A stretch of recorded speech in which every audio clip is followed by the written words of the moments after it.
Every week, the Xfinity editors pick the TV show, movie, or special event they are most excited about right now. This week, we kick things off with Liz. Liz, what is at the top of your list? I am super excited for an NBC premiere tonight on September 25th with Jesse L. Martin. Let's check out this clip. You're the science guy. That's Bill Nye. I'm actually the behavioral science guy.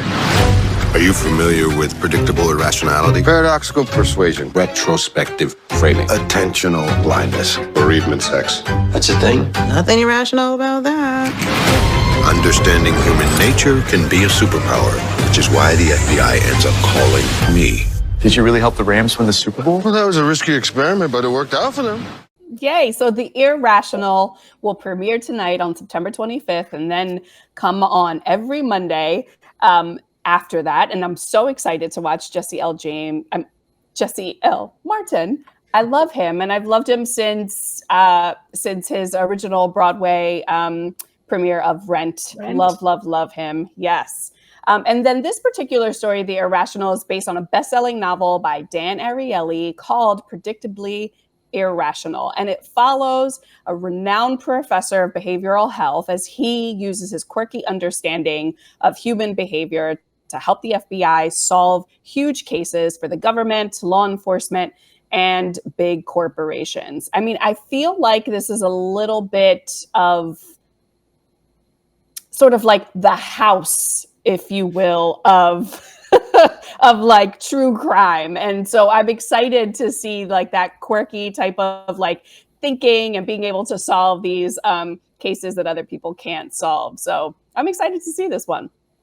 Liz, I also love Jesse L. Martin from Rent. Like I just admire his talent so much that he can like act in something like this, but also you really wouldn't expect from his other work that he has this incredible singing voice, this like beautiful, deep singing voice, like I'll cover you. Oh my gosh.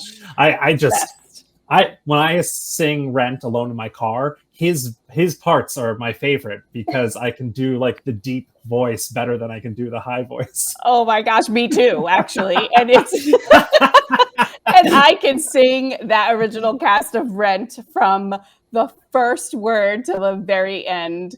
I absolutely love that soundtrack. I love that play. I think I saw it on Broadway original cast probably 3 times. And then after that, saw it another 5 times all over the place. So love him as Tom Collins in Rent for sure. So jealous. I don't know that I knew you were a big Broadway fan. Did I know this or have I just discovered something new? I don't think so. So it all started in college, and Rent really is the one that started it for me. And I feel so blessed that I was able to see them as original cast, and nothing compares after that. It's just been, they really turned me on to Broadway, and I've loved this show ever since. Oh my God, let's do Rent at karaoke sometime. Oh my gosh, I would love that. Let's sing I'll Cover You at karaoke sometime. I've been wanting to get everyone together to go to karaoke with all of us. Anyway, now we're just talking. Now we're just discussing the plans for the weekend. Nicole, thank you, Liz. Nicole, what are you excited about this week? I am excited about John Wick, Chapter 4, hitting stars tomorrow. A little different than Rent. In this franchise, needs no introduction. But let's watch a clip of the newest installment. Saying goodbyes. Saying hello. You think your wife can hear you? No. Then why bother? Maybe I'm wrong. You're going to die. Maybe not. Goodbye to you, my trusted friend. A new day is dawning. New ideas, new rules, new management. We've known each other since we were 9 or 10. Who is this? The Marquis de Gramont. Challenge him to single combat. Win or lose, it's a way out. I don't sit at the table. Your family does. Please pray for me. Now, I was very anti John Wick from the jump. Just ask my father. Once the incident with the dog happened, I was immediately just turned off. I'm assuming you guys know what I mean. But my love for Keanu persevered, and I gave this a shot. Or more so, my dad wanted to see it in theaters. So, I had to admit, they really killed it with this one. The action scenes were insane, the camera work, the fighting styles, the stunt drivers, and they even threw in some like light moments with levity. It was just like a wild ride the whole time. Obviously, Keanu is back to reprise his role, but now he's up against a new villain, Bill Skarsgård, aka Pennywise, the ultimate villain. Not to mention the amazing Donnie Yen coming into the storyline as a blind hitman. He also plays a blind warrior in Rogue One, a Star Wars story. I haven't seen Ip Man, the whole franchise, but assuming he's not blind in that, I don't know, because I know he's not blind in real life. Regardless, don't sleep on this one. David, I think you were even in the same theater as me. Thoughts? I was, and as a matter of fact, I have not seen John Wick's 1 through 3, only 4. 4.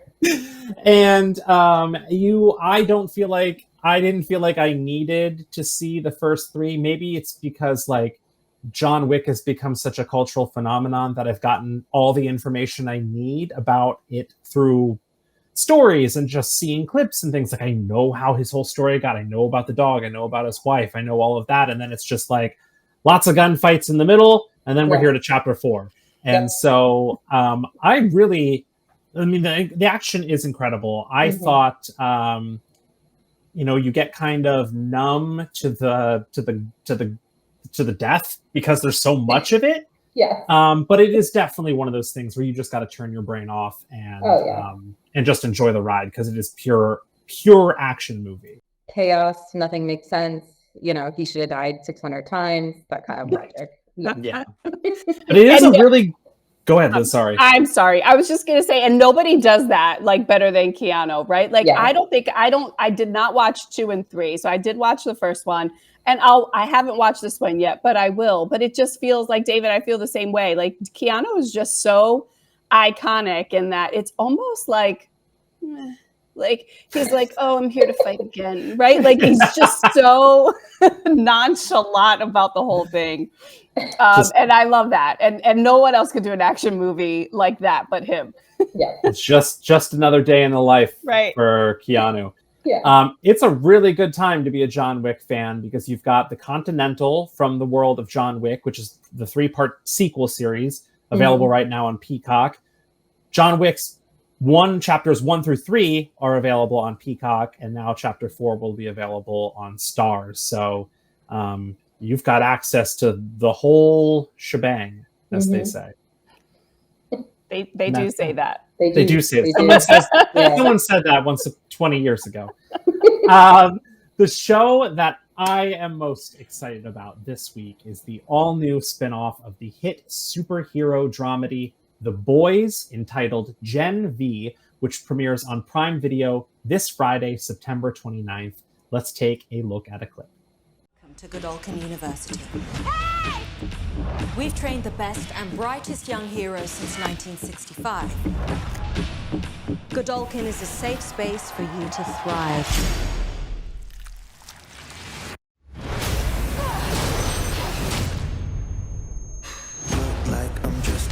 Marie Moreau, you could be the first top-ranked freshman in history. I think you meant to say first black woman in the 7. But you have a target on your back. A few of us are going off campus. Let's have a good time. I'm sexy, I'm free, and I feel vulgar. I'm still drunk from last night. Perfect, just take a sip, say Turbo Rush cures hangovers. I wouldn't pour this on my if it cured cancer.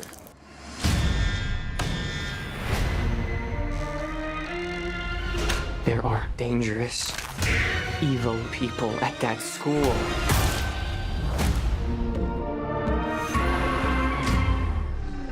Wow. As a quick refresher, The Boys is based on the comic book of the same name and is set in a world where superheroes are real, and the most popular crime fighters, a group called the Seven, work for a powerful corporation called Vought International. But these Caped Crusaders are hardly heroic, often corrupt, and only would rescue a kitten in a tree if there were cameras around to publicize the good deed. This show is amazing, well written, well acted, incredibly violent, as you saw in that clip, and beloved by several members of the What to Watch Live crew, past and present.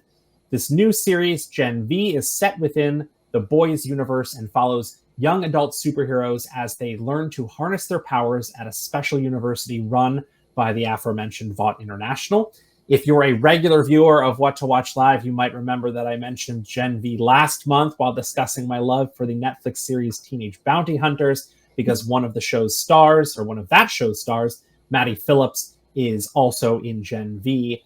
Needless to say, I am very excited about this series. Do either of you watch The Boys? Yep. No, yeah, I haven't. One. I'm a huge Boys fan. And you're right, David. This looks just as violent as The Boys, but I don't know what it is. It gets people talking. It gets people like, oh, you gotta see this. You gotta see this.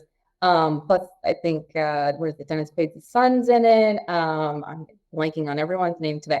But it's such a great cast. I mean, the storyline has been up and down the whole way through, so I'm excited for this one too. Yeah, and there will be some characters from The Boys that will appear in Gen V, and there's some all new characters, obviously, but it definitely has like kind of none of you have watched Motherland Fort Salem. It's just me on this Motherland Fort Salem island. But that and like a little bit of like Harry Potter, I suppose, where you're like, you're super powered in a school. There's rivalries. There's, you're all looking to like climb the ladder and be the best. Not so much like Harry Potter, but they're in a school. They're learning their powers. Yeah. There's drama. Yeah, I'm thinking Sky High. You remember Sky High? I do remember that. And that's exactly what I thought of too. And I thought I'm not going to say that in case I looked corny saying that. But good. I said Motherland. I said Motherland Fort Salem. So you can say Sky High. No, but I do love, here's what I love. And I didn't, I don't follow this. And I think this is really great. But I love that you mentioned that they talk about, going corrupt with these superpowers, which I think feels like a little more human nature for people to lean that way, right? When you have such a huge responsibility with superpowers and being able to do good with your superpower shows a lot more restraint and discipline than being able to lean onto the dark side of it. So I think that was pretty cool. It does look graphic, but it looks really cool, actually. Yeah, I mean, the one part there's like a little twist of Succession too, because it's about big business and about how if you make being a crime fighter into a business where you're taking all these superheroes and the core 7 are used on merchandise or used in movies, and they're the face of superheroes, it adds this level of fame and fortune and selfishness into the mix that makes these heroes corrupt. It's also really interesting that Vought leases out heroes to cities and towns to be their official superhero and patrol. And that's a really interesting angle. And then the Boys themselves, I haven't even mentioned who the Boys are. They are the rogue group that kind of polices the superheroes. And they're the ones trying to bring these corrupt heroes to justice. So there's a lot going there. I think a lot of people in the world of Marvel and DC popularity think, oh, it's a superhero show. It's something I've already seen. But it's not a Marvel show. It's not a DC show. It is something entirely different and a little bit deeper and more nuanced, I think, than just good versus evil. Mm-hmm. Yeah. That's my rant. Check it out. I think you would like it, Liz, honestly. Yeah, I think so too, actually. I'm going to check it out and make the kids watch it with me. Oh, I will not be disappointed. I really don't think so.